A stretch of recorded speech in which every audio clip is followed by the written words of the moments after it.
નમસ્કારમ મંચસ્થ મહેમાનશ્રીઓ, ગ્રામજનો, બંને શાળાના આચાર્યશ્રીઓ, શિક્ષકગણ અને મારા વહાલા વિદ્યાર્થીઓ, ભાઈઓ તથા બહેનો, હું ચૌહાણ રાજેશ આપ સૌને આપની જન્મદાતી ગુજરાત નગરી વિશે બે બોલ કહું તે આપ શાંત ચિત્તે સાંભળો.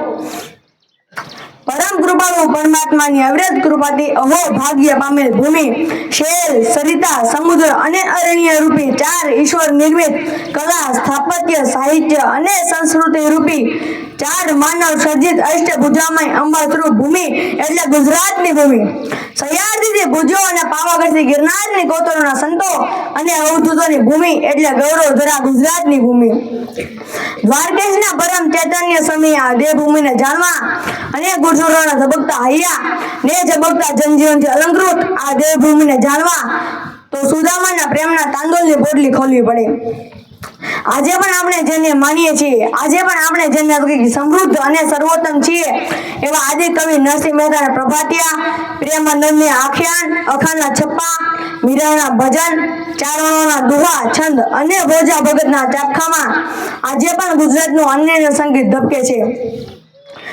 જ્યારે આપણે ગુજરાત વિશે વાત કરતા હોઈએ ત્યારે ગુજરાતનું હૃદય એવા સૌરાષ્ટ્ર વિશે અચૂક કહેવાનું મન થાય કે સોરઠ ધરા સોહામણીને ગઢ જૂનો ગિરનાર, સોરઠ ધરા સોહામણીને ગઢ જૂનો ગિરનાર, હાવળ રાજા હેંજલ પીવે એના નમણા નર અને નાર, એના નમણા નર અને નાર.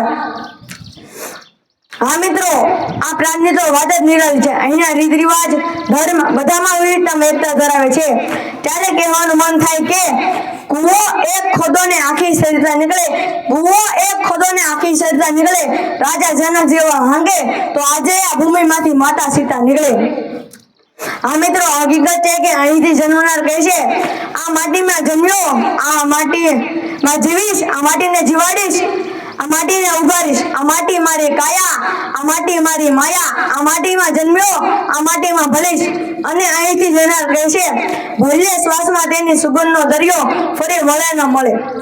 અહીંના લોકોની આતિથ્ય ભાવના બેનમૂન છે. એટલે અંતે જ એટલું જ કહીશ કે કાઠિયાવાડમાં કોક દી ભૂલો પડે ભગવાન, તારા એવા કરું સન્માન કે તારે સ્વર્ગે ભૂલાવું શામળા. હસતો આભાર.